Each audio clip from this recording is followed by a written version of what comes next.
This cannot be executed from the top down. There is no executive orders. There's no savior coming from the top. We must take the power on our own behalf. If we don't do it, we'll be continually looking for the next presidential savior to come along, which will never solve our problems. I guarantee it. This is Kaiser Johnson with Liberty and Finance, and these are the Miles Franklin Weekly Specials for January 15th through January 22nd, 2024, while supplies last. This week, all our specials come from the Royal Canadian Mint, one of the most respected mints in the world. First, we feature backdated 1-ounce silver maples at $3.75 over spot with a minimum order of 50. Next, RCM new style 10-ounce silver bars at just $2.75 over spot with a minimum order of 4 bars. We also have backdated 1/4-ounce gold maples at $59 over melt when you purchase 2 or more. And finally, backdated 1/10-ounce gold maples are just $32.50 over melt with your purchase of 4 or more coins. To order our specials or any of the many other options we have available, call us at 1-888-81-LIBERTY. That's 1-888-815-4237. We're available after hours and on weekends, and we look forward to speaking with you. Welcome back to Liberty and Finance. We're delighted to have this distinguished returning guest, Michael Rectenwald, a former NYU professor known as the anti-woke professor and author of several books, is also now a presidential candidate for the Libertarian Party for the presidency of the United States. Michael, thank you for coming back on Liberty and Finance. Good to be here, Donegan. Thanks for having me. We've had you on a few times in the past. You've talked to us about your exceptional books that are right along the lines of the concerns of our audience, talking about unraveling the global agenda and what we can do to do the great refusal, to refuse the plans that have been laid for us, the traps that have been laid for us by our so-called global masters, and instead to take back the power of we the people. That theme has resonated well with myself and with our audience, because you are standing up for ordinary people just wanting their privacy and their freedom and their autonomy and their sovereignty back, and to honor that each local community, each state, and certainly our country should also have its own sovereignty as well as the individual.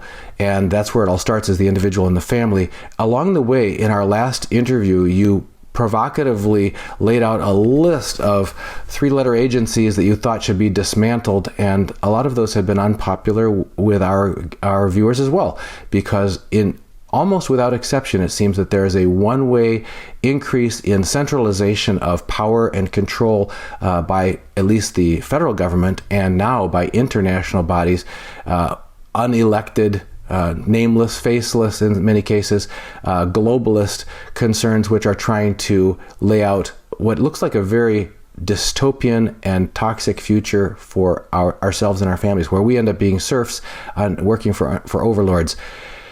That's a lot to unpack, but you've been on this trail and writing about what steps we can do. You've talked to us about your 9-step plan, the great refusal, on how we can refuse to cooperate with these evil plans that have been laid for us. So, in your latest endeavor, you have thrown your hat into the ring as a Libertarian candidate for the presidency of the United States. Can you start with what got you to that point? What were the motivating, driving factors that led you to such a noteworthy step to throw your hat in the ring as a presidential candidate?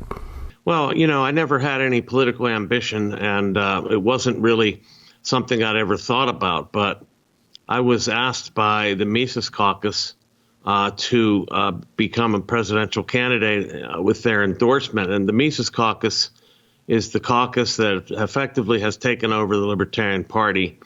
It's a caucus based on the Austrian economics, that is the school of thought that proposes, individual rights and liberty and complete financial and economic dissociation with the state and non-interventionism of any kind by the state. And so when they called me, I was a little bit surprised, but I came to think of it, and the plan aligns perfectly with what I laid out in the Grand Refusal, and also in the entire last book and much of my writing in general. And that is this idea that we need to wrest power from the central government and vested power in the people at the local level as much as possible. This is the only way to reject and refuse and resist the Great Reset plan, which is not only just federal, as you put it, it's statist, but it's also globalist. And this is what we're up against. And so no one else inside of any party has run on this platform of resisting globalism. In fact, I think some of the candidates are actually playing right into it by virtue of, at least in the Libertarian camp, proposing open borders, entirely open borders, and kind of like a complete free-for-all in terms of who can come into the country and so forth, but also other things they don't see as really playing right into the globalist agenda. They're not aware of a lot of the imperatives that are being passed along to the states through these organizations like the UN and the WEF, all the climate catastrophism, which I've written about extensively. And this is merely a control mechanism. This is a means of getting control of our consumption, our habits, our mobility, and even where we might live. They really want to confine us to what they call 15-minute cities and make everything accessible by walking or bicycle. It sounds like a good idea in a sense, but when you realize that they don't want you to go outside of these parameters, and as we've already seen in Great Britain, they're now charging money for driving. They're disallowing it in some cases. So this is the kind of thing that's on the agenda, and I've been pushing back against this for years now. But it came time to put my money where my mouth was, and literally put my money where my mouth was, and jump in this race. And I am the leading candidate for the Libertarian nomination. And should I win the nomination, which I believe I will take these issues to the national stage. You mentioned, and I think it's a very important point for people to think about carefully, and that is these global agendas that are based on catastrophe scenarios, crisis basically being declared to us. And there's two that seem to be emerging above most others at this point that are justifying a host of very intrusive trespasses into individual and states' right and countries' rights, and those are public health, that as in the World Health Organization, etc., and also climate.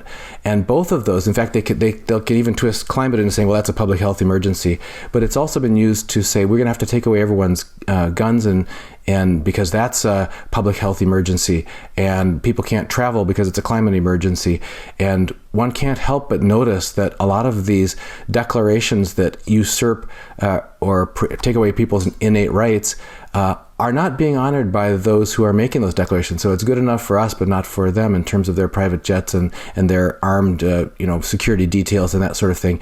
Can you talk to us about this strange and it's a Orwellian twisting of thought and logic to say that basically once they say we just need to have a free hand to lay out global policies because the nature of these problems are global and therefore they have to be solved globally, and then they can throw anything at that. Can't have guns because that's a public health crisis. Can't have, and so on, and can lock down everyone in their homes, and you can't leave your home because it's a public health crisis, etc. Yeah, they always use these pretenses of a global crisis, and the only antidote, they say, to a global crisis is global governance.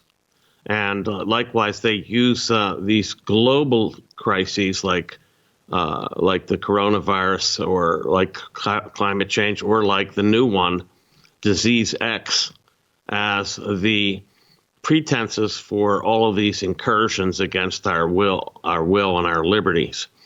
So once we crack that code, you realize that anytime they start talking about a global crisis, what they're ushering in is global governance or government, for that matter. And that's why you got to keep your ears perked on that. Whenever they start talking about global crises, what they mean is ushering in global governance. And what they don't like is what Klaus Schwab said at a previous annual meeting of the WEF. They don't like what they call fragmentation. And by fragmentation, they literally mean people doing what they want, not cooperating with the entire orchestrated series of events that they want to have us dance like marionettes to. So anytime you hear fragmentation, you should know what they're talking about is totalitarianism, because fragmentation just means people going about their business without regard to these global plans and schemes that they have on the agenda. And this is, of course, coming down through the United States in executive orders through Biden's administration. I think there are some 12 or 13 climate change executive orders that have been passed that are all about so-called mitigation of climate change, but really come down to limiting our use of fossil fuels, limiting our access to fossil fuels, so-called fossil fuels. I really don't believe they come from fossils, by the way. That's another bit of a lie. But this is the pretense, and the agenda is always global governance. That's the other mysterious aspect that people don't remember, that we really need to remember. We need to teach our children, because the government schools that most of children are exposed to are not teaching history. They're not teaching logic. They're not teaching about civil rights and innate rights, et cetera, natural law. And one of those things that we've seen in the past, when you talk about Klaus Schwab talking about the undesirability of fragmentation, in other words, people doing what they want, and we need a single monolithic solution. You think about everyone having to wear Mao jackets in communist China, and it's like, well, that was pretty uniform, but uniformity is repression, and rather than people having freedom, you have a different approach. And when we talked with you last time, you talked about basically the solution isn't coming in at the top down if you were elected as president and say, now I'm going to issue these edicts to make sure that people have their freedom, but basically dismantling that house of cards, that garbage that's been built up, that accretion of mollusks and everything that's built up itself and that always grows and grows and is a parasite, and taking more and more of our earnings and giving us less and less freedom in return, and all in the color of law. That's the other thing that's very insidious. And at the Ron Paul Institute's Freedom and Prosperity Conference in Washington, D.C., they talked about how the government is really the mafia with the flag, and they'll wrap the flag around anything to try to evoke some sense of patriotism, or use words, twist words to make you weaponize our own empathy against ourselves and say, oh yeah, we should abdicate our personal sovereignty, our national sovereignty, we should abdicate all of that, basically commit individual and collective suicide in order to honor this concept that we're being told is necessary for our own good, for the good of others, and is what's going to protect us, because we're surrounded by such dangers that we need these protectors. You say no. The key to dismantling all of that is to give individuals their freedom back and just let them exercise their own choices in their own lives, and they'll make individually choices that are best for themselves and their families. Can you expand on that as far as what you see as a solution that is not imposed top down, but empowers from the ground up?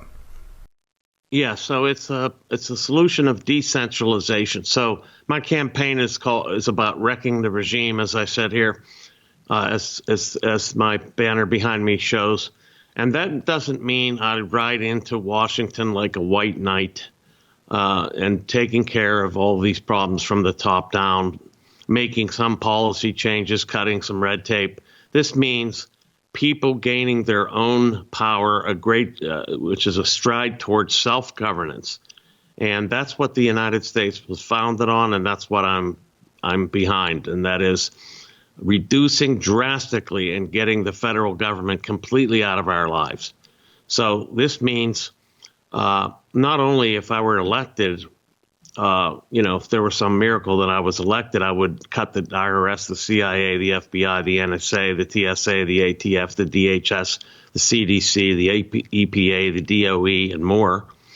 But I'm leading a movement here to get freedom of local decentralized governance exercising the right to nullify unconstitutional laws and mandates at the state and local levels.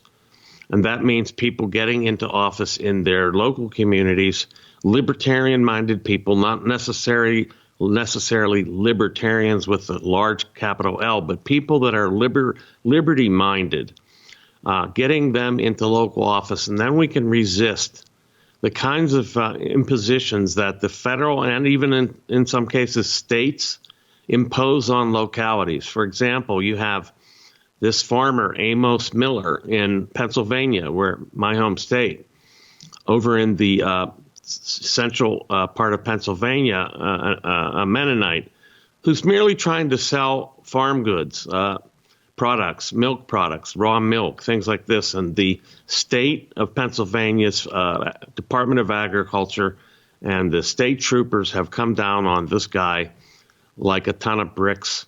And they have imposed on him a $250,000 fine for selling raw milk to his neighbors and other customers.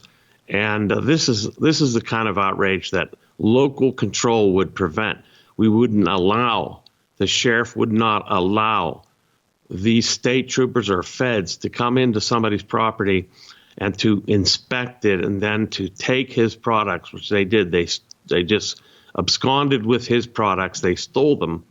All of this stuff has to be stopped at the local level. That's the only way to resist this, this kind of imposition of power on people, and to extend and expand the scope of liberty, which is what my campaign is about. It's not about necessarily winning.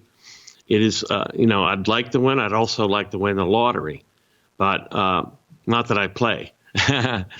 But what I'm trying to say is that, this is a movement to try to get localization and decentralization into the hearts and minds of American people so that they can learn how to resist this outrageous overreach and control that's coming through the central government, informed by the globalists, as it were, as well. So it's nullification at the local level. It's control of the guns at the local level, the sheriff, the police. It's control of the school boards at the local level. It's control of the local government, all the city and township councils and so forth. We need liberty-minded people in these positions so that we can basically wreck this regime from the ground up, because we can't beat it from the top down. We can't use the same centralized thinking that they have imposed on us to beat centralization. You can't think as a centralized, in centralized terms. Like even RFK Jr., he sounds like in some sense as anti-establishment, but really he's talking about adding layers and layers to the state, to the federal government, more and more impositions of more and more agencies and things like that. You can't fix this or tweak this federal government. It has to be dismantled, and the way to do it is, it would be great if we had a Javier Milei moment in the United States and I did get elected, and I would be able to take care of these things, and I would get rid of the Federal Reserve eventually. But we need to dismantle it from the ground up. And also, this is inclusive of using alternate currencies, whether they be gold, silver, Bitcoin, or what have you. I'm not going to adjudicate between currencies. It's up to the people what they want to use and what they would accept, the people and their networks or localities. So we need to encourage the use of alternate parallel currencies as well to erode the power of the money monopoly of the Federal Reserve. So that's basically it in a nutshell. Your advocacy of people taking back the power of their own personal and community and state and county and city sovereignty at that level and working your way up to the state, etc., is echoed by constitutional attorney Dr. Edwin Vieira, whom we have interviewed several times on our channel. He talks about the need for the involvement of people at those levels to assert that in the Constitution, The word emergency does not exist in the Constitution as far as these false emergency powers that have been usurped by those who would place themselves as overlords. That is just usurpation, flat and simple. And frankly, if it takes away people's liberty and freedom and their livelihoods, it's treason. And it's treason against a country to have open borders, et cetera, if you have no boundaries at all in your around your country. You don't really have a country. You just have a potential administrative district of a global regime.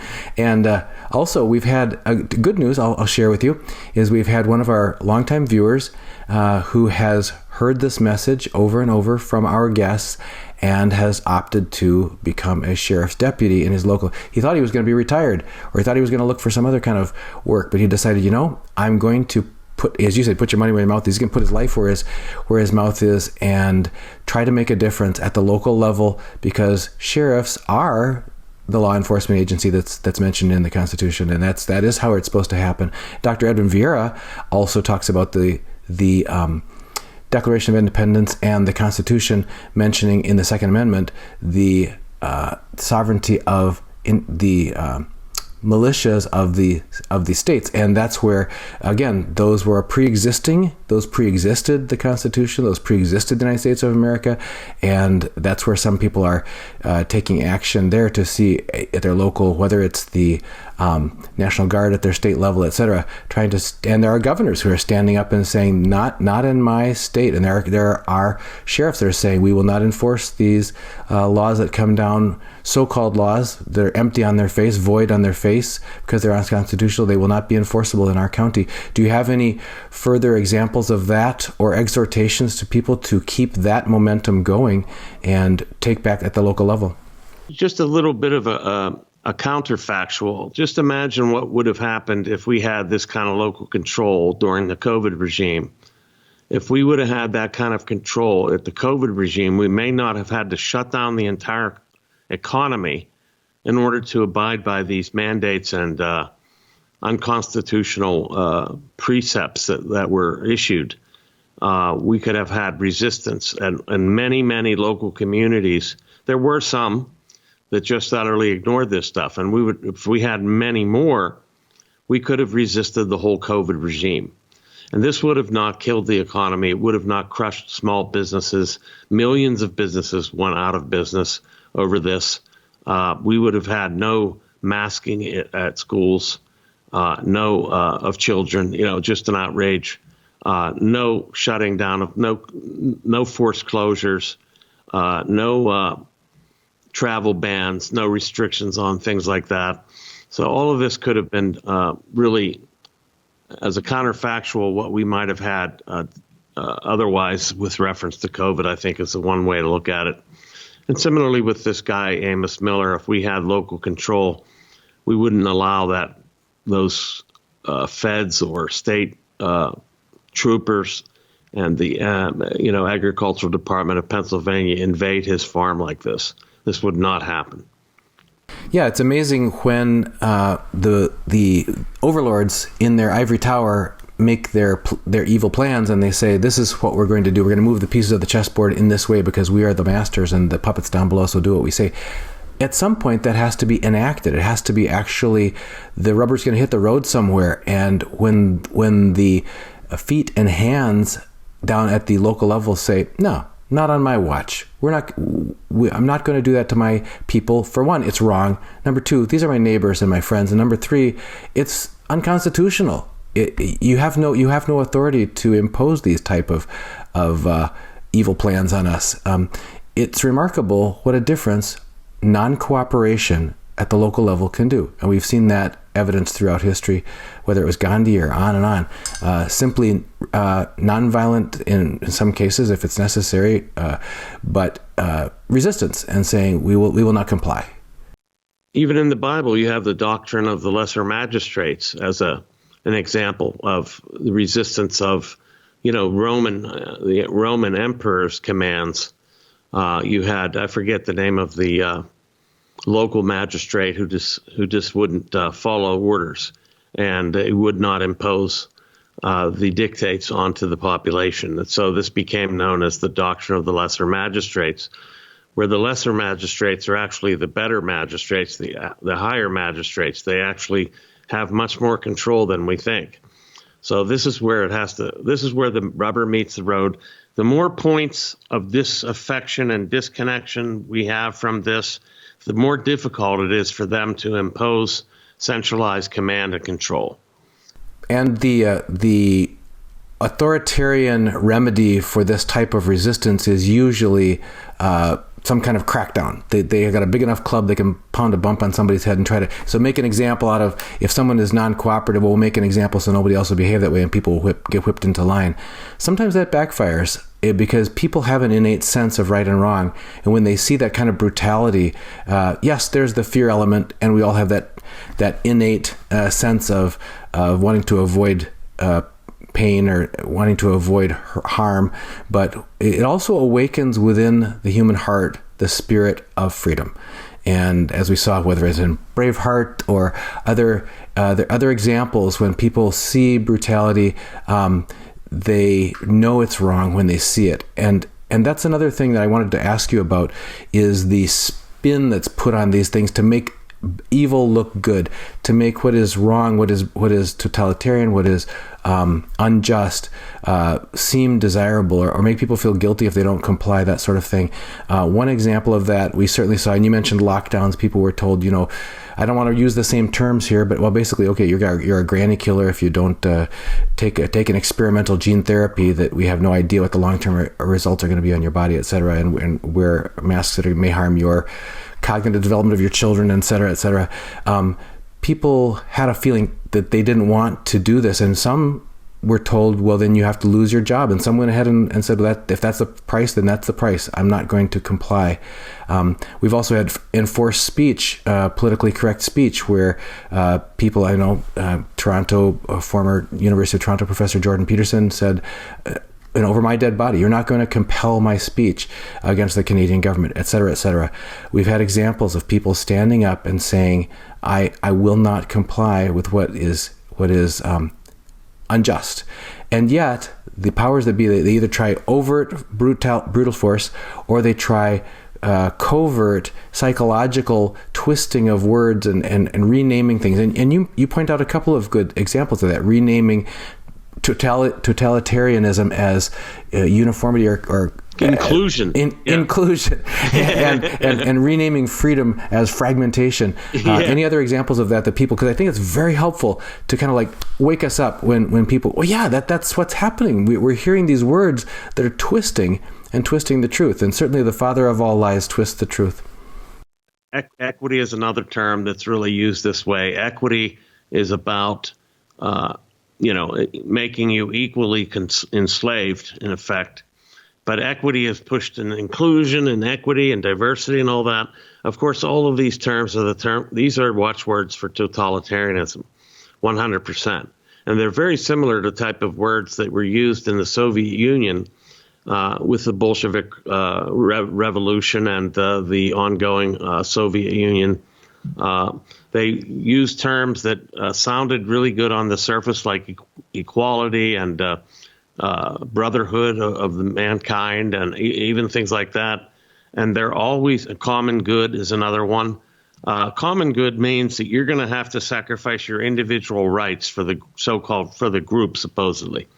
And that really is sacrificing your rights to the overlords, not to the common good. So things like that have to be looked out at. Equity, and in fact, they're using equity as a way of what they're doing with equity, and they've been doing this for a long time at the UN and the World Economic Forum, is that it is a means by which they're saying that you have to give up your wealth. It has to be transferred to the third world to bribe the third world the developing world, if you will, to keep them from developing. So all of these terms are always inversions of the truth and the upside down of reality. That's just what they do.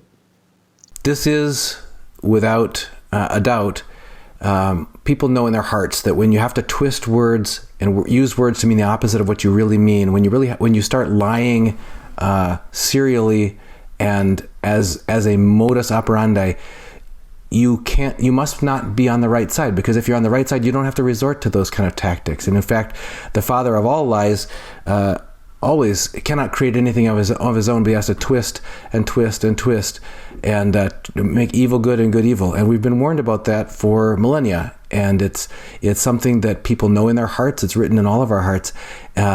For people who want to support your candidacy as the Libertarian nominee for President of the United States and keep this campaign going, to keep this message out there, to get people waking up and talking about these important things and resisting and learning how to put our little decoder ring on so we can translate those spin speak that we're hearing from our overlords into what they're really telling us about their plans for us and taking away our freedom, so that we do not cooperate, so that we refuse.